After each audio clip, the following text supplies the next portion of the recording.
ഈ ഒരു വേദിയിലും സദസ്സിലുമുള്ള പ്രിയമുള്ളവർ, എൻ്റെ ഉദ്ഘാടന ഭാഷണം അതിനു മുമ്പായി തന്നെ നിങ്ങളുടെ എല്ലാവരുടെയും അനുമതിയോടുകൂടെ ഈ ഒരു വാർഷിക സമ്മേളനം ഉദ്ഘാടനം ചെയ്തതായി അറിയിക്കട്ടെ.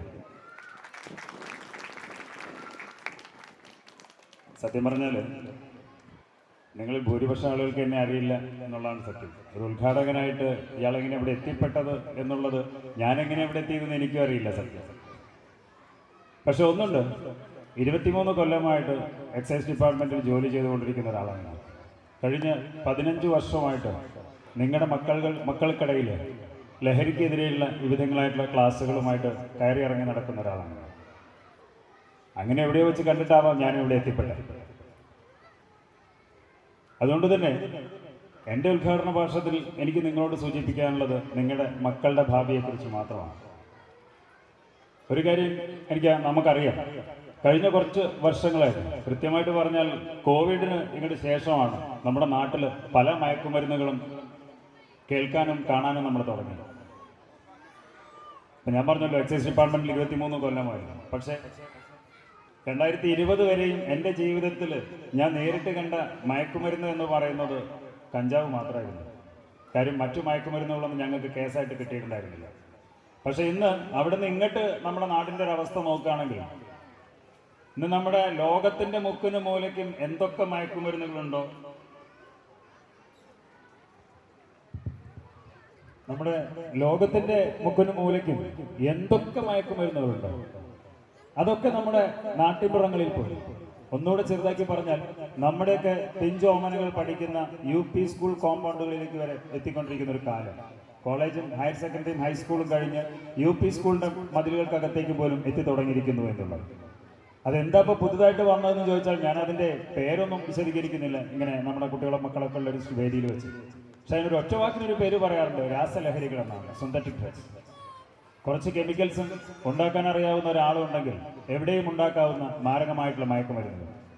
ഈ ഒരു ചില പുതുലഹരിയുടെ 1-2 പുതിയ വഴികൾ മാത്രമാണ് എനിക്കിവിടെ നിങ്ങളോട് പറയാനുള്ളത്. അധിക സമയം നിങ്ങളൊന്നും ഞാൻ എടുക്കുന്നില്ല, കാരണം കുട്ടികളുടെ ആഘോഷങ്ങളുടെ ഒരു വേദിയിൽ കൂടുതലായിട്ടൊരു സംസാരത്തിനുള്ളൊരു വേദിയല്ല എന്നറിയാം.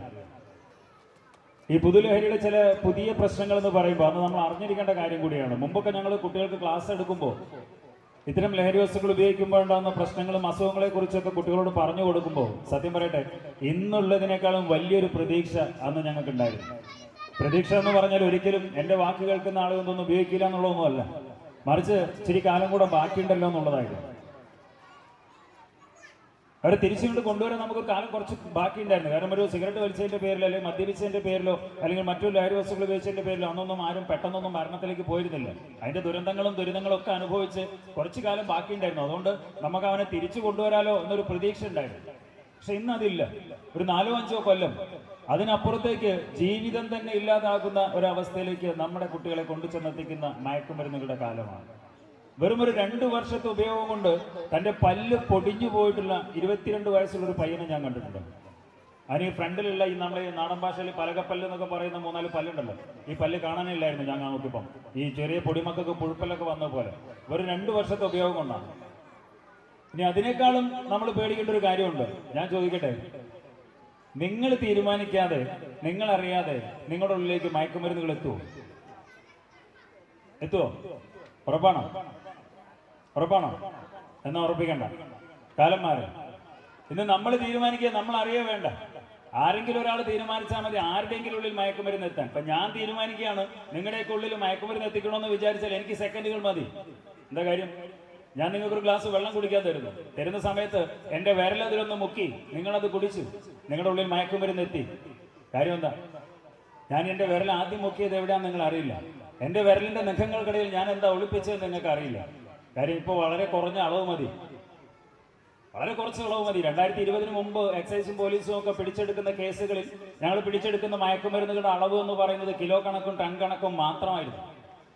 ഇന്ന് അതുണ്ട്, പക്ഷെ അതിനേക്കാളും ഉപരിയായിട്ട് ഗ്രാം കണക്കും മില്ലിഗ്രാം കണക്കും അല്ലേ. 1 ഗ്രാം പിടിച്ചു എന്നൊക്കെ പറഞ്ഞ് വാർത്തകൾ വരുമ്പോൾ നമ്മുടെ ഫ്രണ്ട്സ് വിളിച്ച് കളിയാക്കാറുണ്ട്, എടാ ഞങ്ങൾക്കൊന്നും വേറെ പണിയില്ലേ, ഈ 1 ഗ്രാമൊക്കെ പിടിക്കണതിന് ഇത്ര ബിൽഡപ്പ് കൊടുക്കണത്തിനാ ചോദിക്കാറുണ്ട്. പക്ഷെ ഈ 1 ഗ്രാമിന് 1 ഗ്രാം ഗോൾഡിന്റെ വിലയുണ്ട്. ഈ 1 ഗ്രാം മതി 10-20 പേർക്ക് 4-5 ദിവസം ലാവിഷായിട്ട് മയങ്ങി കിടക്കാൻ. അത്രയും കുറഞ്ഞ അളവ് മതി എന്നുള്ളത് കൊണ്ട് തന്നെ എക്സൈസിന്റെയും പോലീസിന്റെയും നിയമത്തിന്റെയും ഒക്കെ കണ്ണു വെട്ടിച്ച് കൊണ്ടു നടക്കാനും വിതരണം ചെയ്യാനും ഒക്കെ സൗകര്യമാവുന്ന ഒരു കാലാവസ്ഥ നമ്മുടെ നാട്ടിലുണ്ട്. ഒരു പെൺകുട്ടിക്ക് അവള് എന്താ പറയാ ശാരീരികമായിട്ട് അസ്വസ്ഥത തോന്നിയപ്പോൾ അവളുടെ അമ്മ അവളെ ഹോസ്പിറ്റലിൽ കൊണ്ടുപോയി. ഡോക്ടർ പരിശോധനയൊക്കെ കഴിഞ്ഞു, ഇവിടെ ബ്ലഡും യൂറിനൊക്കെ ടെസ്റ്റിന് അയച്ചു. പരിശോധന കഴിഞ്ഞ് അമ്മയെ വിളിച്ചിട്ട് പറഞ്ഞു, മകളുടെ മുന്നിൽ വെച്ചിട്ടാണ് ഡോക്ടർ പറഞ്ഞത് നിങ്ങളുടെ മകള് ഗർഭിണിയാണ്. പക്ഷെ അന്ന് ആ പെൺകുട്ടി ഉറക്കെ നിലവിളിച്ചുകൊണ്ട് ഡോക്ടറുടെ മുന്നിൽ വെച്ചിട്ട് തന്നെയാണ് അമ്മയോട് പറഞ്ഞു, അമ്മ ഞാൻ അങ്ങനെ ആരുടെയും കൂടെ പോയിട്ടില്ല. സത്യമായിരുന്നു, ആരും വിശ്വസിച്ചില്ല. കുറച്ചു കഴിഞ്ഞ് ഇവളുടെ ബ്ലഡിന്റെ യൂറിന്റെ ഒക്കെ റിസൾട്ട് വന്നപ്പോൾ അതിൽ ഡ്രഗ്സിന്റെ കണ്ടന്റ് ഉണ്ടായിരുന്നു. ഇവൾ പോലും അറിയാതെ ഇവളുടെ ഉള്ളിൽ മയക്കുമരുന്ന് എത്തിയിരുന്നു. ഇവളോടും ഇവളുടെ കൂട്ടുകാരികളോടും ഒക്കെ അന്വേഷിച്ച് ഇതിന്റെ ഉത്തരവാദിയെ കിട്ടിയപ്പോൾ അത് അതിനേക്കാളും വലിയൊരു ട്രാജഡി കാര്യം അത് അവളുടെ ഏറ്റവും അടുത്ത സുഹൃത്തായി എന്നുള്ളതാണ്. ഇന്റിമേറ്റ് ഫ്രണ്ട് എന്ന് അവൾ വിശ്വസിച്ചിരുന്ന അവൻ. അപ്പോഴും അവള് പറഞ്ഞു, ഞാൻ അവന്റെ കൂടെ എവിടെയും പോയിട്ടില്ല. ആരും വിശ്വസിച്ചില്ലെങ്കിലും സത്യം അതായിരുന്നു. എവിടെയോ വെച്ച് ജ്യൂസിൽ എന്തോ കലക്കി കൊടുത്തു, പിന്നെ നടന്നത് ആ കുട്ടി അറിഞ്ഞില്ല. കാലം അതാണ്. നമ്മൾ പോലും അറിയാതെ നമ്മുടെ മക്കളുടെ ഉള്ളിലേക്ക്, അല്ലെങ്കിൽ നമ്മുടെ മക്കൾ പോലും അറിയാതെ അവരുടെ ഉള്ളിലേക്ക് മയക്കുമരുന്നുകൾ അല്ലെങ്കിൽ ലഹരി വസ്തുക്കൾ എത്തുന്ന ഒരു കാലം. ശ്രദ്ധിച്ചേ പറ്റൂ, കൂടുതൽ ശ്രദ്ധിച്ചേ പറ്റൂ. ഒരു കാര്യം ആലോചിച്ചിട്ടുണ്ടോ, എന്തുകൊണ്ടാണ് നമ്മുടെ മക്കളിലേക്ക് അല്ലെങ്കിൽ നമ്മുടെ നാട്ടിൽ, മക്കളുടെ കാര്യം വിടാം, നമ്മുടെ നാട്ടിൽ ഇങ്ങനെ മയക്കുമരുന്ന് പെരുകാനുള്ള കാര്യം ആരാ, ഉത്തരവാദികൾ ആരാന്ന് എപ്പോഴും ചിന്തിച്ചിട്ടുണ്ടോ? ആരാ കാരണം? പല കാരണങ്ങളുണ്ട്. എല്ലാവർക്കും എനിക്കറിയാം, നമുക്ക് സമയമില്ലാത്തതുകൊണ്ട് ഒരു ഇന്ററാക്ഷൻ എന്നുള്ള രീതിയിലേക്കൊന്നും പോകുന്നില്ല. ആരാ കാരണമെന്ന് ഞാൻ നിങ്ങളോട് ചോദിച്ചാൽ ഈ കാണുന്ന 100% പേരുടെയും ചൂണ്ടുവിരൽ നിങ്ങൾ എൻ്റെ നേർക്കാണ്. അത് നിങ്ങൾ എക്സൈസുകാരും പോലീസുകാരും ശരിയല്ലായിട്ടാ സാറേ. ഞാൻ അഭിപ്രായമില്ലേ? നിങ്ങൾ ആളെ പിടിച്ചുകൊണ്ടുപോയി ചെയ്യും, അപ്പം തന്നെ ആളെ വിടുകയും ചെയ്യും. അപ്പം പിന്നെ സാറേ ഇതെല്ലാം നമ്മുടെ നാട്ടിൽ നടക്കും, അതിനപ്പുറത്തും നടക്കൂലെന്ന് നമ്മൾ ചോദിക്കാറുണ്ട്. സത്യം, ഞാൻ നിഷേധിക്കുന്നൊന്നുമില്ല, നമ്മൾ കൊണ്ടുപോകാറുണ്ട്, വിടാറുണ്ട്. പക്ഷെ ഒന്നുണ്ട്, നമ്മുടെ നാട്ടിൽ മയക്കുമരുന്ന് പെരുകുന്നതിന്റെ പേരിൽ എക്സൈസിന്റെയും പോലീസിന്റെയും ഒക്കെ കുറ്റം പറയുമ്പോൾ നമുക്കൊന്നേ പറയാനുള്ളൂ, ഞങ്ങൾക്ക് നിയമത്തിൽ പറയുന്നത് ചെയ്യാൻ പറ്റും. കുറഞ്ഞ അളവിൽ ലഹരി വസ്തുക്കൾ പിടിച്ചെടുത്താൽ അവർക്ക് ജാമ്യം നൽകണമെന്ന് നിയമത്തിൽ പറയുന്നുണ്ടെങ്കിൽ കൊടുത്തേ പറ്റൂ. അപ്പൊ നമുക്ക് തീർച്ചയായിട്ടും പറയാം നിയമം ശരിയല്ല. പിന്നെ നിയമം ഉണ്ടാക്കുന്ന ആളുകൾ, കാലങ്ങളായിട്ട് നമ്മുടെ നാട് ഭരിച്ചു വരുന്ന ആളുകളെ കുറ്റം പറയാം. ഇഷ്ടംപോലെ കാര്യങ്ങൾ നമുക്ക് ആളുകളെയൊക്കെ കുറ്റപ്പെടുത്താം. ഇനിയൊക്കെ പോട്ടെ, നമ്മുടെ വീട്ടില് നമ്മുടെ കുട്ടിയുടെ കയ്യിൽ നിന്ന് എന്തെങ്കിലും ഒരു ലഹരി വസ്തു, ഒരു സിഗരറ്റ് കിട്ടി, നമ്മളെന്താ ചെയ്യുക? ആദ്യം 4 അടിയാണ്, പിന്നെ കുറെ ചീത്ത പറിച്ചിലാണ്. പക്ഷെ ഞാനൊരു കാര്യം ചോദിക്കട്ടെ, നമ്മുടെ മക്കള് ലഹരി വസ്തുക്കൾ ഉപയോഗിച്ചതിന്റെ പേരിൽ അവരെ ശിക്ഷിക്കുമ്പോൾ, അവരെ ശാസിക്കുമ്പോൾ, നമ്മുടെ നാട്ടില് ഇങ്ങനെ മയക്കുമരുന്ന് പെരുകുന്നതിന്റെ പേരിൽ എക്സൈസിനെയും പോലീസിനെയും നിയമത്തെയും സർക്കാരിനെയും ഒക്കെ കുറ്റപ്പെടുത്തുമ്പോൾ ഒന്ന് സ്വന്തം മനസാക്ഷിയോടൊന്ന് ചോദിച്ചു നോക്കുക, എൻ്റെ കുട്ടീൻ്റെ ജീവിതം ഇല്ലാതാക്കുന്ന ഇത്തരം ലഹരി വസ്തുക്കൾക്കെതിരെ ഞാൻ എന്ത് ചെയ്തിട്ടുണ്ട് ഈ ഒരു നിമിഷം വരെയുള്ള എൻ്റെ ജീവിതത്തിൽ? എന്തെങ്കിലും ചെയ്തിട്ടുണ്ട് എന്ന് പറയാൻ പറ്റുന്നവരൊന്ന് കൈപൊന്തിക്കുക. ഈ ലഹരിക്കെതിരെ ഞാൻ എന്തെങ്കിലും ചെയ്തിട്ടുണ്ട് എന്ന് പറയാൻ പറ്റുന്നവർ ഉണ്ടെങ്കിലും ഒന്ന് കൈപൊന്തിച്ചാട്ടായിരിക്കും. അറിയാൻ വേണ്ടിയിട്ടാണ്. കണ്ടല്ലോ, ആരുടെ കൈ ഞാൻ കാണുന്നില്ല. അപ്പൊ എനിക്ക് ധൈര്യമായിട്ട് ചോദിക്കാലോ, ഇന്ന് ജീവിക്കുന്ന നമ്മൾ ഇത്തരം ലഹരി വസ്തുക്കൾക്കെതിരെ ഒന്നും ചെയ്യുന്നില്ലെങ്കിൽ നാളെ ജീവിക്കേണ്ട നമ്മുടെ കുട്ടികൾ ഇത് ഉപയോഗിക്കാൻ തുടങ്ങിയാൽ അവരെ ശിക്ഷിക്കാനും ശാസിക്കാനും ഒരു രക്ഷിതാവ് എന്ന നിലയിൽ നിങ്ങൾക്ക് എന്താ അവകാശമുള്ളത്? ഇല്ല എന്ന് പറയാൻ ആഗ്രഹിക്കുന്ന ഒരച്ഛനാണ് ഞാൻ. കാര്യം ശരിയാണ് സാറേ, നിങ്ങൾക്ക് അങ്ങനെ പലതും പറയാം. ഇതിനൊക്കെ ഇറങ്ങിക്കഴിഞ്ഞാൽ ഇതിൻ്റെയൊക്കെ പൊല്ലാപ്പം എന്താ നിങ്ങൾക്കറിയില്ല, നമുക്കറിയാമെന്ന് അഭിപ്രായം ഉണ്ടാവും, എനിക്കറിയാം. കാരണങ്ങളുണ്ട് നമ്മളൊന്നും ചെയ്യാതിരിക്കുന്നതിന്. ഒന്നാമത് പേടിയാണ്, ഇത് ഉപയോഗിക്കുന്ന ആളുകളെ, വിതരണം ചെയ്യുന്ന ആളുകളെ, ഇത് പിന്നിലുള്ള മാഫിയ പേടിയാണ്. രണ്ടാമത്തെ പ്രശ്നം, ഇത് നമ്മളെ ബാധിക്കാത്ത പ്രശ്നമാണല്ലോ. അവനാണെങ്കിൽ അവൻ ഉപയോഗിച്ചിടാം, നമുക്കെന്താ. പക്ഷെ ഇന്ന് അവനാണെങ്കിൽ നാളെ നമ്മുടെ കുട്ടികളാണെന്ന് നമ്മൾ മറന്നു പോകുന്നു എന്നുള്ളതാണ്. മൂന്നാമത്തെ പ്രശ്നം, ഇത് ഉപയോഗിക്കുന്നവർ, വിതരണം ചെയ്യുന്നവരൊക്കെ ചിലപ്പോൾ നമ്മുടെ സുഹൃത്തുക്കളോ സ്വന്തക്കാരോ ബന്ധുക്കാരോ ഒക്കെ ആവും. പിന്നെ നമ്മളായിട്ട് അവർക്ക് എന്തിനാ ബുദ്ധിമുട്ടുണ്ടാക്കണേ എന്നുള്ള ചിന്ത. പക്ഷെ ഇതൊക്കെ നമ്മൾ പറയുമ്പോഴും അതിന്റെ അവസാനം ഒരു ചോദ്യം കൂടി നമ്മുടെ മുന്നിലേക്ക് വരുന്നുണ്ട്. എന്ന് വരെ നമ്മളൊന്നും ചെയ്യാതെ നോക്കി നിൽക്കും ഇത്തരം ലഹരി വസ്തുക്കൾക്കെതിരെ? ഒറ്റത്തരുള്ളൂ, എൻ്റെ കുട്ടി അത് ഉപയോഗിക്കുന്നത് വരെ. നമ്മുടെ കുട്ടി അത് ഉപയോഗിക്കുന്നത് വരെ മാത്രമേ ഉള്ളൂ. നമ്മുടെ മക്കൾ ആരെങ്കിലും ഇതൊക്കെ ഉപയോഗിക്കാൻ തുടങ്ങി കഴിഞ്ഞാൽ നമ്മളെ കൊണ്ട് പറ്റുന്ന മുഴുവൻ നമ്മൾ ചെയ്യും. പിന്നെ നമ്മളവിടെ പേടിയില്ല, നമ്മളെ ബാധിക്കാത്ത പ്രശ്നമാവില്ല, സ്വന്തോ ബന്ധോ സുഹൃത്തോ ഒന്നും നോക്കില്ല, പറ്റുന്നതൊക്കെ ചെയ്യും. അപ്പൊ എന്തുകൊണ്ട് ഇന്നൊന്നും ചെയ്യുന്നില്ല എന്ന് ചോദിച്ചാൽ അറിയാതെയെങ്കിലും നമ്മൾ സമ്മതിക്കേണ്ടി വരും. അങ്ങനെ ഒരു പ്രശ്നം വരട്ടെ, വരാൻ എളുപ്പമാണ്, മറന്നു പോകണം. വന്നു കഴിഞ്ഞ് തിരിച്ചിങ്ങോട്ട് പോരാന്ന് പറഞ്ഞാൽ ചില്ലറ പെടപാടൊന്നല്ല. വർഷങ്ങളായിട്ട് ഡി അഡിക്ഷന് വേണ്ടിയിട്ട് ഹോസ്പിറ്റലുകളിൽ കയറി ഇറങ്ങുന്ന രക്ഷിതാക്കളെ എനിക്കറിയാം, മക്കളുമായിട്ട്. ഇനി നിങ്ങൾ എന്തെങ്കിലും ചെയ്തോളി എൻ്റെ കുട്ടീനെ സാറേ, ഇനി ഞങ്ങൾക്ക് ഓനെ വേണ്ട, നിങ്ങൾക്ക് എന്തെങ്കിലും ചെയ്യാൻ പറ്റുമോ എന്ന് പറഞ്ഞ കാര്യം രക്ഷിതാക്കളെ എനിക്കറിയാം. അവിടെയാണല്ലോ ഇതിൻ്റെയൊക്കെ ഒരു പ്രശ്നവും. ഇനി ഈ ഒരു ലഹരി വസ്തുക്കൾ നമ്മുടെ കുട്ടികളിലേക്ക്, ഈ ഒരു കാര്യം കൂടി പറഞ്ഞുകൊണ്ട് ഞാൻ നിർത്താം. സമയം എത്ര ഉണ്ടെന്ന് എനിക്കറിയില്ല സത്യം. നമ്മുടെ മക്കളുടെ ലഹരി ഉപയോഗത്തിന്റെ കാരണങ്ങൾ പറയുമ്പോൾ ഏറ്റവും സങ്കടത്തോടു കൂടി തന്നെ പറയട്ടെ, 70% കുട്ടികളും ഇന്ന് ലഹരി വസ്തുക്കളുടെ ലോകത്തേക്ക് എത്താൻ പറഞ്ഞുള്ള പ്രധാനപ്പെട്ട ഉത്തരവാദികൾ ഞാനും നിങ്ങളും അടങ്ങുന്ന അവരുടെ രക്ഷിതാക്കളാണ് എന്നുള്ളതാണ് സങ്കടം. രക്ഷിതാക്കൾ എന്ന് ഞാൻ പറയാനുള്ളൊരു കാരണം, ഒരിക്കലും നമ്മളിത് കുട്ടികൾക്ക് കൊണ്ടു കൊടുക്കുന്നോന്നോ പ്രോത്സാഹിപ്പിക്കുന്നോ എന്നൊന്നുമില്ല. മറിച്ച് വലിയൊരു സത്യമുണ്ടെന്ന് ഞാൻ നിങ്ങളോട് ചോദിക്കട്ടെ. എൻ്റെ വീട്ടിലത്തെ കാര്യമില്ല, നിങ്ങളുടെ വീട്ടിലത്തെ കാര്യം ചോദിക്കണം. നിങ്ങളുടെ വീട്ടില് നിങ്ങളും നിങ്ങളുടെ മക്കളും തമ്മിൽ വല്ലാത്തൊരു അകലം കൂടിക്കൂടി വരുന്നില്ലേ? ഇല്ലേ? ഉണ്ടോ? ആരും ഒന്നും തലയിളക്കുന്നില്ല. കാരണം ഇല്ലാന്ന് പറയാനും പറ്റില്ല, ഇനി ഉണ്ടെന്ന് പറഞ്ഞാൽ പ്രശ്നമാണല്ലോ എന്നുള്ളതിനെ കൊണ്ടാണ്. ഇനി ഒരു കാര്യം കൂടി ചോദിക്കാമല്ലോ. വീട്ടില് കുട്ടിക്ക് കെട്ടിപ്പിടിച്ച് ഉമ്മ കൊടുക്കുന്ന എത്ര പേരുണ്ട്? ഇതിൽ ഒന്ന് കൈപൊന്തിക്കുക. ആണുങ്ങൾ ആരും കൊടുക്കാറില്ല. ആണുങ്ങളുടെ ആരെയും കൈ ഇയാൾ വന്ന് ചോദിച്ചിട്ട് വെറുതെ കൈ ഒന്നിച്ചിട്ടാന്നൊക്കെ തോന്നുന്നുണ്ടാവും. പക്ഷെ ഒരു കാര്യം കൂടി ചോദിക്കട്ടെ, ഈ പൊന്തിച്ച ആൾക്കാർക്ക് ഒട്ടുമിക്കതും ചെറിയ മക്കളാണല്ലോ അല്ലേ? അല്ലേ? സത്യമല്ലേ? ആണ്, എനിക്കറിയാം. ചെറിയ മക്കളാണ്, അതുകൊണ്ടാണ്. കുറച്ച് കഴിഞ്ഞതൊന്നും ഇല്ലാലോ. ഞാൻ പറഞ്ഞല്ലോ, 15 കൊല്ലമായി ഇങ്ങനെ ക്ലാസ് എടുക്കാൻ പോകുന്ന ഒരാളാണ് ഞാൻ. തുടങ്ങി അന്ന് മുതൽ രക്ഷിതാക്കളോട് ഇതേ ചോദ്യം ചോദിക്കാറുണ്ട്, ഏത് സ്കൂളിൽ പോകുമ്പോൾ. പക്ഷെ അതിൽ സങ്കടം എന്താണെന്നൊരു, അതൊരു LP സ്കൂളിലെ പേരൻസ് ആണെങ്കിൽ ഒരു സംശയമില്ല, 100% രക്ഷിതാക്കളുടെ കൈ പൊന്തും. ഇവിടെ ഇപ്പോൾ 70% പൊന്തിയുള്ളൂ. എന്താ കാര്യം തരാം, അതൊരു UP സ്കൂൾ ആയതുകൊണ്ടാണ് 70% പൊന്തിയത്. ഞാൻ അതൊരു ഹൈസ്കൂളിലെത്താണെങ്കിൽ ഒരു 40% താഴും. ഹയർ സെക്കൻഡറി എത്തുമ്പോൾ ഒരു 10% എത്തുന്നു. ഒന്ന് ആലോചിച്ച് നോക്കും. എന്താ അതിന്റെ അർത്ഥം? നമ്മുടെ മക്കൾ വലുതാവുന്നതിനനുസരിച്ച് നമ്മൾക്കിടയിൽ അകൽച്ച കൂടിക്കൂടി വരുന്നു എന്നുള്ളൊരു സത്യമുണ്ട്. അതിന്റെ ഉത്തരവാദികൾ സത്യം നമ്മൾ തന്നെയാണ്, അല്ലേ? ഒരു കാര്യം മനസ്സിലാക്കുക, എത്ര വികൃതിയായിട്ടുള്ള എത്ര പൊട്ടിത്തെറിപ്പുള്ള പയ്യന്മാരോ പിള്ളേരോ ആൺകുട്ടികളോ പെൺകുട്ടികളോ ആരായാലും അവരെന്തെങ്കിലും ഒരു തെറ്റ്, നമ്മൾ അറിയാൻ പാടില്ലാത്ത ഒരു തെറ്റ് ഞാൻ ചെയ്തു എന്നേരെ ഏതെങ്കിലും ഒരു കുട്ടിക്ക് തോന്നുകയാണെങ്കിൽ അവർക്കൊരിക്കലും നമ്മുടെ മുന്നിലേക്ക് അടുത്തേക്ക് വന്ന് മുഖത്ത് നോക്കിയിട്ട് നമ്മുടെ അടുത്ത് വന്ന് സംസാരിക്കാനേ പറ്റില്ല. സംശയം ഉണ്ടാക്കരുത്. എത്ര വികൃതിയുള്ള പിള്ളേരായിക്കോട്ടെ, അവർ നേരിട്ട് നമ്മുടെ അടുത്തേക്ക് വരാനോ സംസാരിക്കാനോ അവർക്ക് ഇഷ്ടമുണ്ടാവില്ല. അടുത്തേക്ക് വരില്ല, മുഖത്തോട് മുഖം നോക്കി സംസാരിക്കില്ല. അവരെന്തെങ്കിലും ചെയ്തു എന്ന് തോന്നുകയാണെങ്കിൽ അവർക്ക്. ഒരു കാര്യം ചോദിക്കട്ടെ, നമ്മുടെ കുട്ടികൾ വൈകുന്നേരം സ്കൂളിൽ വിട്ട് വീട്ടിലേക്ക് വരുമ്പോൾ നമ്മൾ അവിടെ ഉണ്ടെങ്കിൽ അപ്പോൾ എല്ലാ ദിവസവും ഉണ്ടായിക്കൊള്ളുന്നില്ല, അല്ലെങ്കിൽ നമ്മൾ ജോലിക്ക് പോകുന്നവരാണെങ്കിലും ഒക്കെ നമ്മൾ തിരിച്ചെത്തുന്ന ഒരു സമയമുണ്ടല്ലോ, അപ്പോൾ നമ്മൾ വിശേഷങ്ങളൊക്കെ ചോദിച്ചുകൊണ്ട് അച്ഛനും അമ്മയും മക്കളൊക്കെ കൂടി കെട്ടിപ്പിടിച്ച് ഉമ്മയൊക്കെ കൊടുക്കുന്ന ഒരു 5 മിനിറ്റ് നമ്മുടെ വീടുകളിലുണ്ടെങ്കിൽ എത്ര പ്രശ്നങ്ങൾ തീരുന്ന അറിയും.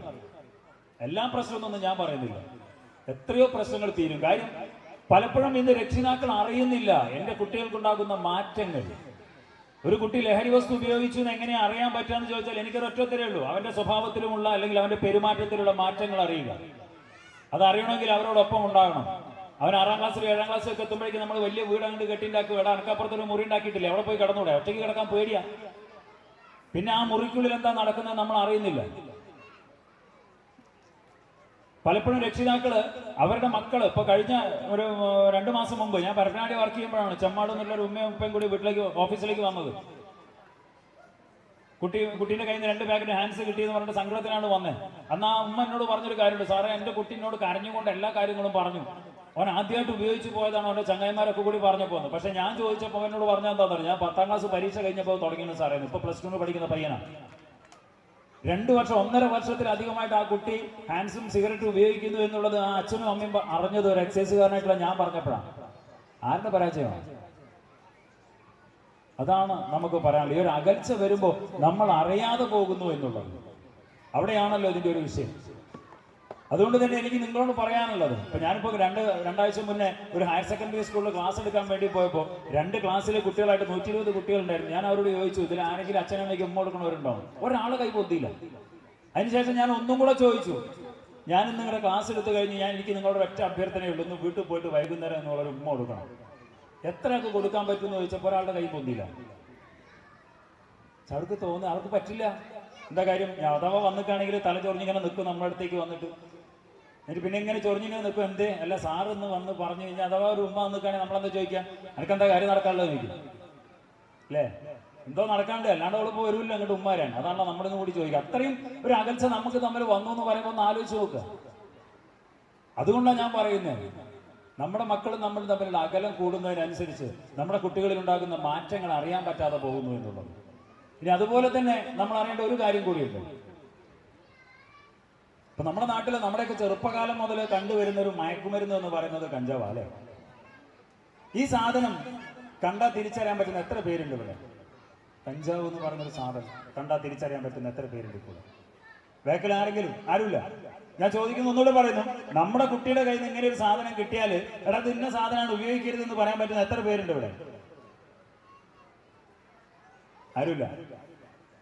ഒരു പയ്യന്റെ കയ്യിൽ നിന്ന്, 10ാം ക്ലാസ് പഠിക്കുന്ന ഒരു പയ്യന്റെ കയ്യിൽ നിന്ന് 2 ഇല കഞ്ചാവ് കിട്ടിയപ്പോൾ അന്ന് അവന്റെ അമ്മയ്ക്ക് ഇങ്ങനെ ഒരു സാധനം കാണിച്ചു കൊടുത്തു. അമ്മയ്ക്ക് മനസ്സിലായില്ല. അതെന്താ? ഞാൻ പറഞ്ഞ അമ്മ അത് നിങ്ങളെ മോന്റെ കയ്യിൽ നിന്ന് കിട്ടിയതാണെന്ന് പറഞ്ഞപ്പോൾ അതിനേക്കാളും രസം എന്താണെന്ന് വെച്ചാൽ അവിടുത്തെ ഹെഡ് ടീച്ചറാണ് എന്നെ വിളിക്കണേ. ഹെഡ് ടീച്ചർ പറഞ്ഞു, സാറേ ഇവിടെ ഒരു കുട്ടീൻ്റെ കയ്യിൽ നിന്ന് എന്തോ ഒരു ലഹരി വസ്തു കിട്ടിയിട്ടെന്ന് പറഞ്ഞാൽ വിളിക്കണേ. ടീച്ചർക്കും അറിയില്ല. ഞാൻ ഈ പയ്യനോട് ചോദിച്ചപ്പോൾ പയ്യനോട് പറഞ്ഞു, സാറേ എനിക്കിത് ആദ്യമായിട്ട് കഴിഞ്ഞ വെള്ളിയാഴ്ചയാണ് കിട്ടിയത്. ശനി ഞായർ ലീവ് ആയിരുന്നല്ലോ, ഇന്ന് തിങ്കളാഴ്ച അത് ബാത്റൂമിൽ നിന്ന് വെച്ച് ഉപയോഗിക്കാൻ വേണ്ടിയിട്ട് ഞാൻ സ്കൂളിലേക്ക് കൊണ്ടുവന്നാണ് കുട്ടി എന്നോട് പറഞ്ഞു. കാക്കി കണ്ടെന്ന് വിചാരിച്ചിട്ട് കുട്ടികൾ പേടിച്ചിട്ട് സത്യമൊന്നും പറയില്ല. അതൊക്കെ പണ്ടത്തെ കാലത്താണ്. ഇപ്പോൾ കുട്ടികൾ നമ്മളെ കണ്ടാലും സത്യമൊന്നും പറയില്ല. അവനോട് പറഞ്ഞത് സാർ ആദ്യമായിട്ട് കിട്ടിയ വെള്ളിയാഴ്ചയാണ്. ഞാൻ ഈ അമ്മേനോട് ചോദിച്ചത് എന്താണെന്നറിയോ? ഇല്ല സാറേ, ഇങ്ങനെ ഒരു സാധനം മുമ്പ് എപ്പോഴെങ്കിലും നിങ്ങളുടെ കുട്ടീൻ്റെ കയ്യിൽ നിങ്ങൾ കണ്ടിണോ? ഇല്ല സാറേ. സ്വാഭാവികമാണ്, അമ്മമാർ കാണാൻ സാധ്യതയൊന്നുമില്ല.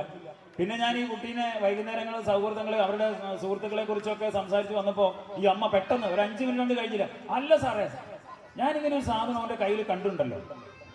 അതെന്ന് സാർ? അതിപ്പോൾ ഒരു 1.5 മാസമൊക്കെ ആയിട്ടുണ്ടാവും. കുട്ടി പറഞ്ഞത് കഴിഞ്ഞ വെള്ളിയാഴ്ച കിട്ടിയെന്നാണ്, ആദ്യമായിട്ട് ഉപയോഗിക്കാൻ പോവാണ്. അമ്മ പറയുന്നത് ഇങ്ങനെ ഒരു സാധനം 1.5 മാസം മുമ്പ് ഇതേപോലെ ഒരു സാധനം എൻ്റെ കൈ കണ്ടിട്ടുണ്ട്. ഞാൻ അമ്മയോട് ചോദിച്ചാൽ ഇങ്ങനെ ഒരു സാധനം കണ്ടിട്ട് നിങ്ങൾ എന്താണെന്ന് ചോദിച്ചില്ലേ? കുട്ടീൻ്റെ കയ്യിൽ ഇപ്പോൾ അറിയാത്തൊരു കാര്യം കണ്ടാൽ നമ്മൾ ചോദിക്കില്ല ഇത് എന്താണെന്നുള്ളത്. ആ സാറേ ഞാൻ ചോദിച്ചതാ, അന്ന് എന്തോ ഒരു ചെടീൻ്റെ എന്തിൻ്റെയോ അല്ലയോ വിത്തോ എന്തോന്നൊക്കെയാണ് എന്നോട് പറഞ്ഞത്. സംഭവം സത്യമാണ്, കുട്ടി കള്ളൊന്നും പറഞ്ഞില്ല. ഉണ്ടോ? എന്ത് ചെടിയാണെന്ന് അമ്മ ചോദിച്ചില്ല. ചെടി കഞ്ചാവ് ചെടി ആയിപ്പോയിന്നല്ലോ, അതാ പ്രശ്നം.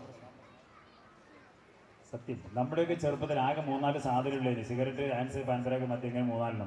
നമുക്ക് അറിയായിരുന്നു, നമ്മുടെ രക്ഷിതാക്കൾക്ക് അറിയായിരുന്നു, നമ്മുടെ ടീച്ചേഴ്സിനൊക്കെ അറിയായിരുന്നു. അതുകൊണ്ട് തന്നെ ഇത് ഉപയോഗിക്കാനും കൊണ്ടുനടക്കാനൊക്കെ ഭയങ്കര ബുദ്ധിമുട്ടായിരുന്നു. ഇന്നിപ്പോൾ നമുക്ക് പോലും വർഷങ്ങളായിട്ട് നമ്മുടെ ചെറുപ്പകാലം മുതലുള്ള സാധനം പോലും കണ്ടറിയാൻ നമുക്ക് പറ്റില്ല. ഇനി കണ്ടറിയാമെന്ന് വിചാരിച്ചാൽ കൊണ്ട് നടന്ന് കാണിക്കാൻ നമ്മളെ കൊണ്ടും പറ്റില്ല. വരുന്ന വഴിക്ക് നമ്മളാരെയും പിടിച്ചാൽ നമ്മുടെ ഉള്ളിൽ. അതുകൊണ്ടാണ് സത്യം. കൊണ്ടു നടന്ന് കാണിക്കാനൊന്നും പറ്റില്ല. ഇത്രയും നേരം ഇതെന്താണെന്ന് അറിയണം എന്നുള്ളൊരു തോന്നലൊന്നും വന്നിരുന്നില്ല. ഇപ്പോൾ ഒരു തോന്നലുണ്ട്, എന്താണെന്ന് അറിഞ്ഞിരിക്കണം, നല്ലതാണില്ലേ. ഇനിയിപ്പോൾ എങ്ങനെയാ പറ്റുക എന്നുള്ളതാണ് നമ്മുടെ മനസ്സിൽ. സത്യം. ഇനി നമുക്ക് അറിയാത്ത എന്തെങ്കിലും ഒരു ചോദ്യം നമ്മുടെ കുട്ടി നമ്മളോട് വന്നിട്ട് ചോദിക്കും, അമ്മ അതെന്താ, അല്ലെങ്കിൽ ഇപ്പം അതെന്താന്ന് ചോദിച്ചാൽ അപ്പം നമ്മൾ തപ്പും മൊബൈലിൽ അല്ലേ. തൊട്ടപ്പുറത്ത് അടുക്കളയിൽ നിന്ന് നമുക്ക് പരിചയമില്ലാത്തൊരു മണം കിട്ടി, അപ്പം നമ്മൾ ചോദിക്കും എന്താണ് അവിടെ പുതിയതായിട്ട് ഉണ്ടാക്കുന്നത്? ആ ഇന്ന സാധനമാണ്. അപ്പം നമ്മൾ അതിൻ്റെ റെസിപ്പി തപ്പും. എവിടെ? ഫോണിൽ. നമ്മൾ അറിയാത്തത് എന്തും തപ്പാറുണ്ട് മൊബൈലിൽ നമ്മൾ. സത്യമാണ്. പക്ഷെ ഇന്നേ വരെ നമ്മുടെ തൊട്ടടുത്ത അങ്ങാടിയിൽ നിന്ന് ഒരു 1/2 കിലോ ഇന്ന സാധനം പിടിച്ചൊരു മയക്കുമരുന്ന്, ഇതെന്താ സാധനം എന്ന് അറിയണമല്ലേ? അങ്ങനെ ഒരു തോന്നൽ ഇപ്പോൾ ആർക്കും വന്നില്ല. കാര്യം ഇതിനെ കൊണ്ടൊന്നും വലിയ കാര്യമൊന്നുമില്ലല്ലോ. എന്താ ഒരു പിടിച്ചു, പോലീസ് പിടിച്ചു, ഓർക്കൊരു കേസായി, ഉള്ളിൽ പോയാൽ ഉള്ളിൽ പോയി. ഈ ഒരു ചിന്തയാണ് നമുക്ക് വരുന്നത്. പക്ഷെ നാളെ, അതായത് കാലം മാറിക്കൊണ്ടിരിക്കുന്ന ഒരു സമയമാണ്. പനീൻ്റെ ഗുളികയാണ്, വയറ്റുനോക്കിൻ്റെ മരുന്നാണെന്നൊക്കെ പറഞ്ഞ് ഇങ്ങനെയുള്ള സാധനങ്ങളൊക്കെ കൊണ്ട് നടക്കുമ്പോൾ നമ്മുടെ കുട്ടികൾ കൊണ്ട് നടക്കുന്ന ഒരു കാലം വരാൻ പോവുകയാണ്. തട്ടിക്കളയാൻ പറ്റില്ല. കാരണം 4 കൊല്ലം കൊണ്ട് ഇങ്ങനെ മയക്കുമരുന്ന് ഇവിടെ എത്തിയിട്ടുണ്ടെങ്കിൽ ഇനി നാളെ വരാൻ പോകുന്നത് അങ്ങനെയാണ്. അപ്പോൾ നമ്മൾ എന്ത് ചെയ്യും? അവിടെ കൊല്ലി കെട്ടണ്ടോ, എന്നാൽ വെള്ളം കുടിച്ചൊന്നും കൂടി കൂടെ കൊടുക്കാൻ വേണ്ടി വെള്ളം കൂടി എടുത്തു കൊടുക്കും നമ്മൾ. കാരണം പല രൂപത്തിലാണ് ഈ സാധനം വരുന്നത്. ഇതൊക്കെ ഒന്ന് കണ്ടറിഞ്ഞു വെക്കുന്നതൊക്കെ നല്ലതാണ് എന്നുള്ളത് സൂചിപ്പിക്കാൻ വേണ്ടി മാത്രമാണ്. അവസാനമായിട്ട് ഒറ്റ കാര്യം കൂടി പറഞ്ഞുകൊണ്ട് നിർത്തുന്നു. ഒരു കുട്ടി ലഹരി വസ്തു ഉപയോഗിക്കാൻ തുടങ്ങിയാൽ എന്തു ചെയ്യണം? നമ്മളാണെങ്കിൽ എന്തൊക്കെ ചെയ്യും? ഒരു കുട്ടി ലഹരി വസ്തു ഉപയോഗിക്കുന്നു എന്ന് അറിഞ്ഞാൽ നമ്മൾ എന്തൊക്കെ ചെയ്യും? ആദ്യം 4 അടിയാണ്, പിന്നെ ബാക്കിയൊക്കെ എന്തുള്ളൂ. സത്യം പറഞ്ഞാൽ അടിക്കുന്ന നമുക്ക് അറിയാൻ, കൊള്ളുന്ന കുട്ടിക്ക് അറിയാത്തതുകൊണ്ടൊന്നും ഞാൻ നന്നാവില്ല. പക്ഷെ എന്തായാലും ഞാൻ അവൻ്റെ ഉമ്മയാണ് ഉപ്പയാണ്, നമ്മൾ ചെയ്യേണ്ടത് ചെയ്യണമല്ലോ. എന്തൊരു തോന്നലാണ് ചെയ്യണമെന്ന്. അത് അടിയണ്ട് കഴിഞ്ഞാൽ പിന്നെ കുട്ടി പിന്നെ എന്താ പറയാ, ഞങ്ങൾ എന്താ ചെയ്തോളി എന്ന് പറയും. പറഞ്ഞാൽ കേൾക്കോ? പിന്നെ കുട്ടി കേൾക്കില്ല. ആദ്യം 4 അടിയാണ്, പിന്നെ കുറെ ചീത്തയാണ്. പിന്നെ എന്തൊക്കെ ചെയ്യും നമ്മൾ? എന്തൊക്കെ ചെയ്യും? കുറെ ഉപദേശം ചെയ്യുന്നുണ്ടാവും, ഇതിന്റെ ദൂഷങ്ങൾ പറഞ്ഞു കൊടുക്കും, ഇത് എവിടുന്ന് കിട്ടിയെന്ന് ചോദിക്കും. ഇങ്ങനെയുള്ള കുറേ കാര്യങ്ങളുണ്ട്. പക്ഷെ ഒരു സത്യം ചോദിക്കട്ടെ, ഒരു ഡോക്ടറെ കാണിക്കാൻ നമുക്ക് തോന്നുമോ? തോന്നില്ല. എന്താ കാര്യം? മോശമല്ലേ പുറത്തറിഞ്ഞാല്? മോശമല്ലേ പുറത്തറിഞ്ഞാല്? സത്യം പറയട്ടെ, ലോകാരോഗ്യ സംഘടന പോലും ഡിക്ലെയർ ചെയ്തിട്ടുള്ള ഒരു കാര്യമുണ്ട്. ലഹരിക്ക് അടിമപ്പെടുക എന്ന് പറഞ്ഞാൽ അതൊരു അസുഖമാണ്. അസുഖത്തിന് എന്താ വേണ്ടേ? ചികിത്സയാണ്. ചികിത്സ എങ്ങനെയാ കൊടുക്കണ്ടേ? സ്നേഹത്തോടെ ചേർത്ത് നിർത്തിക്കൊണ്ട് നൽകേണ്ട ഒരു ചികിത്സ. അതിന് പകരമായിട്ട് നമ്മൾ ആദ്യം തന്നെ ചെയ്യുന്നത് 4 അടിയാണ് കുട്ടിയെ. ഇപ്പൊ ഒട്ടുമിക്ക രക്ഷിതാക്കളും ഞങ്ങളെ വിളിക്കുന്നത് എന്തിനാണെന്നറിയോ? ഇപ്പൊ ഇങ്ങോട്ട് വരുന്ന വഴിക്ക് ഞാൻ നമ്മുടെ വട്ടത്താണിന്ന് ബൈക്ക് നിർത്തിയിട്ട് ഒരു ഫോൺ എടുത്തു. എന്തിനാണെന്നറിയോ? ഒരു അമ്മയെ വിളിച്ചേ. എന്തിനാണ് സാറേ? എന്റെ കുട്ടി ഇങ്ങനെയൊക്കെ ഉപയോഗിക്കുന്നതിനോ പറഞ്ഞിട്ട് കേൾക്കില്ല സാറേ, ഭയങ്കര പ്രശ്നമാണ്. എന്നിട്ട് എന്താണ് സാർ, നിങ്ങളൊന്ന് വന്ന് ഓനെ ഞെട്ടിച്ചാൽ മതിയോ? ഹോസ്പിറ്റലിലേക്ക് ഒന്ന് കൊണ്ടുപോകാൻ ഞങ്ങളൊന്ന് വരും.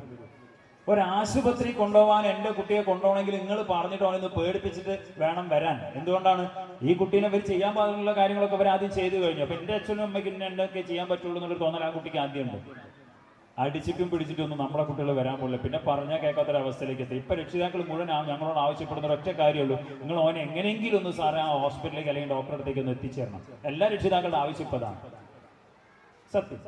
അതുകൊണ്ട് തന്നെ ഒന്ന് മനസ്സിലാക്കുക, ഇതൊരു അസുഖമായിട്ട് കാണാനുള്ള ഒരു ചിന്ത അല്ലെങ്കിൽ ഒരു മനസ്സുണ്ടാവുക എന്നുള്ളിടത്താണ് ഇതിന്റെ കാര്യം. ഇന്നത്തെ കാലത്ത് ഇത് നമ്മുടെ കുട്ടികൾ ഉപയോഗിക്കാനുള്ള ഒരു സാധ്യത വളരെ അധികമാണ്. അങ്ങനെ ഒരു സംഭവം നമ്മൾ അറിഞ്ഞു കഴിഞ്ഞാൽ അവനെ ഒന്നുകൂടെ സ്നേഹത്തോടെ ചേർത്ത് നിർത്തിക്കൊണ്ട് അവൻ എന്തൊരു അസുഖം വന്നാലും നമ്മൾ എന്തൊക്കെ ചെയ്യോ ആ ഒരു രീതിയിലേക്ക് ഇത് ഹാൻഡിൽ ചെയ്യണം എന്നുള്ളത് ഒരു അപേക്ഷയായിട്ട് തന്നെ മുന്നിൽ വെക്കുകയാണ്. കാരണം ഒട്ടുമിക്ക ആളുകളും അത് ചെയ്യാതെയാണ് കാര്യങ്ങളൊക്കെ ചെയ്തു കൂട്ടുന്നത്. അതുകൊണ്ടാണ് പിന്നെ ഒന്നും ചെയ്യാൻ പറ്റാത്തൊരവസ്ഥയിലേക്ക് എത്തും. കാര്യം ഒറ്റ കാര്യം എനിക്ക് പറയാനുള്ളൂ, ഡി അഡിക്ഷൻ എന്ന് പറഞ്ഞാൽ അല്ലെങ്കിൽ ലഹരിക്കെതിരെ ലഹരി മോചന ചികിത്സ എന്ന് പറഞ്ഞാൽ ആദ്യം അവൻ തീരുമാനിക്കണം എനിക്കിതൊന്ന് രക്ഷപ്പെടണമെന്ന്. അങ്ങനെ ഒരു ചിന്ത അവന് വന്നാലേ 100% നമുക്ക് അവനെ തിരിച്ചു കൊണ്ടുവരാൻ പറ്റുമെന്ന് നമുക്ക് ഉറപ്പ് വരാൻ പറ്റുള്ളൂ. അതുകൊണ്ടാണ് സത്യം. ഇഷ്ടം പോലെ ഫോൺ വിളികൾ നമുക്ക് വരാറുണ്ട്. ഇപ്പൊ കുറച്ച് കാലങ്ങളായിട്ട് ഇഷ്ടം പോലെ. മുമ്പൊക്കെ ആണെങ്കിൽ ഭാര്യമാര് മാത്രമാണ് വിളിക്കുക. എന്തിന് സാറേ? ഭർത്താക്കന്മാരുടെ മദ്യപയോഗം കൊണ്ട് പൊറുതിയം മുട്ടിയ ഭാര്യമാർ രക്ഷിക്കണം സാറേ, ആവശ്യത്താണ്. ഇപ്പോഴും ആ വിളികളുണ്ട് കേട്ടോ, ഇല്ലാന്നൊന്നും പറയുന്നില്ല. പക്ഷെ അതിനേക്കാളും 100 ഇരട്ടി വിളികൾ വേറെയാണ്. ആരെ വിളിക്കണേ? അമ്മ, അച്ഛൻ, ചേട്ടൻ, ചേച്ചി. എന്തിനാ വിളിക്കണേ? ആവശ്യം പഴയ തന്നെ, രക്ഷിക്കണം സാറേ. പക്ഷെ ആരെയാ രക്ഷിക്കേണ്ടതെന്നൊരു ചോദ്യത്തിന്റെ മറുപടി ഇടക്കാലത്ത് ഒന്ന് മാറിയിരുന്നു. അന്ന് അവരൊക്കെ പറഞ്ഞിരുന്നത് സാറേ എന്റെ കുട്ടീനെ രക്ഷിക്കണം സാറേ എന്നാണ്. എവിടുന്ന്? ലഹരി വസ്തുക്കളുടെ ലോകത്ത് നിന്ന് എന്റെ മകനെ രക്ഷിക്കണം സാറേ എന്ന് മാത്രമാണ് അന്നൊക്കെ പറഞ്ഞിരുന്നത്. ഇന്നും വിളികളുടെ എണ്ണം വീണ്ടും കൂടി. വിളിക്കുന്നത് അവരൊക്കെ തന്നെയാണ്, അമ്മയും അച്ഛനും ചേട്ടനും ചേച്ചിയൊക്കെ തന്നെ. ആവശ്യവും പഴയ തന്നെ, രക്ഷിക്കണം സാറേ. പക്ഷെ ആരെയാ രക്ഷിക്കേണ്ടതെന്നൊരു ചോദ്യത്തിന്റെ മറുപടി ഇന്ന് വീണ്ടും മാറിയിട്ടുണ്ട്. ഇപ്പൊ എല്ലാരും പറയുന്നത് ഞങ്ങളെ രക്ഷിക്കണം സാറേ എന്നാണ്. ആരെന്നാ രക്ഷിക്കണ്ടേ? ഞങ്ങളുടെ മക്കളിൽ നിന്ന്, സ്വന്തം മക്കളിൽ നിന്ന് രക്ഷ തേടിക്കൊണ്ട് കരയുന്ന രക്ഷിതാക്കളുടെ നാടായിട്ട് നമ്മുടെ നാടും മാറിക്കൊണ്ടിരിക്കുമ്പോൾ ഇതൊന്നും എന്നെ ബാധിക്കാത്ത പ്രശ്നമാണ്, എനിക്ക് പേടിയാണ്, അല്ലെങ്കിൽ സുഹൃത്താണ്, സ്വന്തമാണ്, ബന്ധമാണെന്നൊക്കെ പറഞ്ഞിട്ട് ഇനിയും ഇത്തരം ലഹരി വസ്തുക്കൾക്കെതിരെ ഒന്നും ചെയ്യാതെ നോക്കി നിൽക്കാനാണ് ഉദ്ദേശമെങ്കിൽ എനിക്കൊരൊറ്റ മറുപടി, ഒറ്റ മുന്നറിയിപ്പേ തരാനുള്ളൂ. പഠിക്കലെത്തിയിട്ടുണ്ട്. കഴിഞ്ഞൊരു 3-4 വർഷ കാലയളവ് കൊണ്ട് ഇത്രയും മാരകമായ മയക്കുമരുന്നുകൾ നമ്മുടെ നാട്ടിൻപുറങ്ങളിൽ പോലും എത്തിയിട്ടുണ്ടെങ്കിൽ ചിലപ്പോൾ അത് പടി കടന്ന് നമ്മുടെ വീട്ടിലും എത്തിയിട്ടുണ്ടാവാൻ അറിയാഞ്ഞിട്ടാണ്. എത്തിയിട്ട് കൈകാലിട്ട് അടിച്ച് കരയുന്നതിനേക്കാളും നല്ലത് എത്താതിരിക്കാൻ വേണ്ടി ചെയ്യാന്നുള്ളതാണ്. അതിനെന്താ ചെയ്യേണ്ടതെന്ന് ചോദിച്ചാൽ എനിക്കൊന്നേ പറയാനുള്ളൂ, നിങ്ങൾ നിയമം കയ്യിലെടുക്കണമെന്നൊന്നും ഞങ്ങൾ പറയുന്നില്ല. പക്ഷെ ഒറ്റക്കെട്ടായിട്ട് നിൽക്കുക ലഹരിക്കെതിരെ.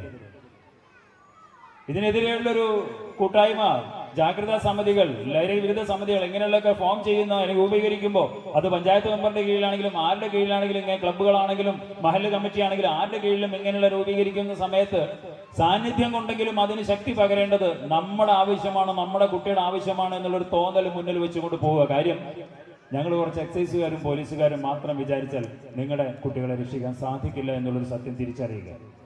നമ്മൾ ഒന്നിച്ച് നിന്നാൽ തന്നെ എന്തെങ്കിലുമൊക്കെ ചെയ്യാൻ പറ്റും. പറ്റുന്നത് നമുക്ക് ചെയ്യാം ഒന്നിച്ച്. അവിടെ നിങ്ങളോടൊപ്പം ഞങ്ങൾ കുറച്ച് എണ്ണത്തിൽ വളരെ കുറവാണ്, പറ്റുന്ന രീതിയിൽ ഞങ്ങൾ കുറച്ച് എക്സസൈസുകാർ കൂടെ ഉണ്ടാകും എന്നുള്ള ഒരു ഉറപ്പ് ഈ ഒരു വേദിയിൽ വെച്ച് തന്നുകൊണ്ട് ഇത്രയും നേരം എന്നെ കേട്ടതിന് നന്ദി പറഞ്ഞുകൊണ്ട് ആഘോഷങ്ങളുടെ വേദിയിൽ അല്ലെങ്കിൽ ഒരു UP സ്കൂളിന്റെ വാർഷിക ആഘോഷത്തിന്റെ വേദിയിൽ കുറച്ചു നേരം ലഹരിക്കെതിരെയുള്ള കാര്യങ്ങൾ സംസാരിക്കുന്നതിന് വേണ്ടി അവസരം തന്നതിന്, ഇതിന്റെ ഉദ്ഘാടകനായിട്ട് എന്നെ ക്ഷണിച്ചതിന് ഇതിന്റെ സംഘാടകരോട് ഹൃദയം നിറഞ്ഞ നന്ദി എക്സൈസ് ഡിപ്പാർട്ട്മെന്റിന്റെ പേരിലും വിമുക്തി മിഷന്റെ പേരിലും എന്റെ സ്വന്തം പേരിലും രേഖപ്പെടുത്തിക്കൊണ്ട് ഒരിക്കൽ കൂടി നിങ്ങളോട് എല്ലാവരോടും നന്ദി പറഞ്ഞുകൊണ്ട് നിർത്തുന്നു. Thank you.